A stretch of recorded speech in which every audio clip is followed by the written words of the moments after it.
All right, let's take a look at exponential functions. It's short. I don't go into great detail because this is right at the end of algebra. We don't usually have a lot of time for it, but they do usually ask you maybe one question on the algebra exit exam. So let's just take a look at it briefly.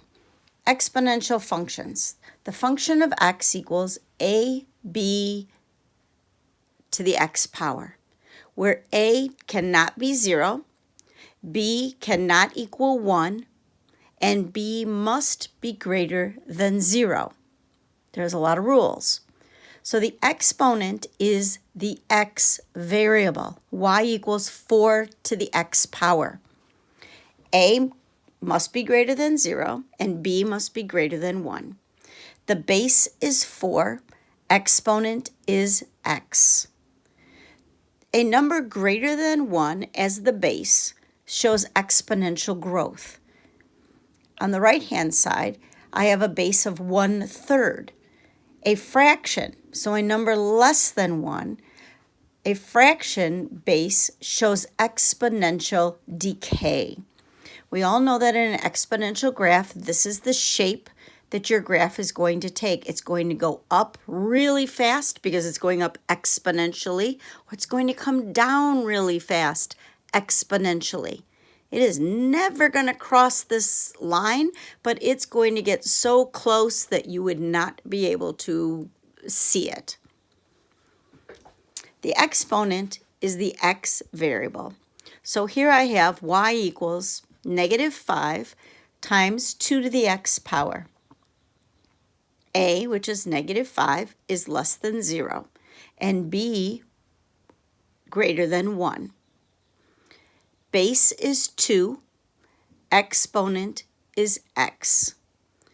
A number greater than 1 as the base shows exponential growth.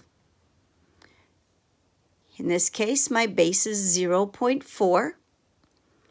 A fraction shows exponential decay. So do you see my growth is going up? My decay going down, but yes, it moves in both directions, but we're going down, we're going up. This is a little clearer maybe.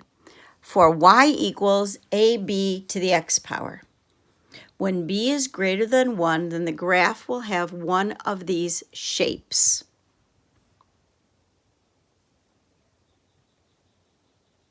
When b is greater than 1. These are my two shapes that you can have. In this case, a was greater than 0. In this case, a was less than 0.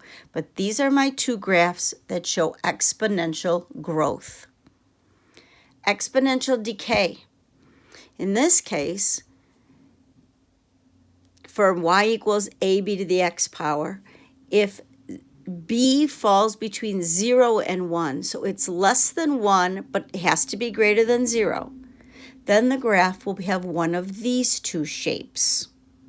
Okay, I am giving you a lot of information in a very fast amount of time.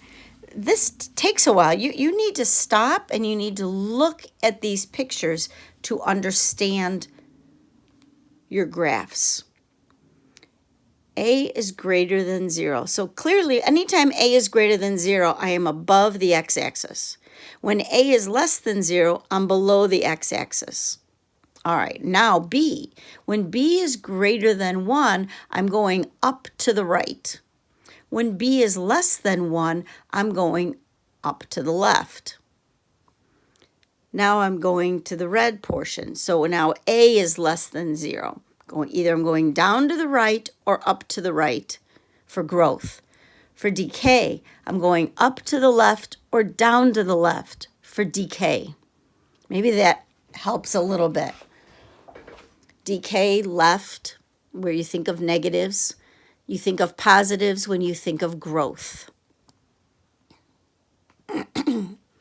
Let's try one. Function of x equals 2 to the x power. This is the same as saying y equals 2 to the x power. So I did an xy table. I picked values for x. I'm going to solve for y. And there is my graph. I plugged in my x values as the exponent and solved. This is the graph that I got, and it's exponential growth. It's up to the right. That's it for exponential functions. As a very, very fast overview. We're only responsible for some very basic skills at this point. So that's all that I'm sharing is some basic skills. The next set of videos, though, is going to go into more depth for exponential growth and decay.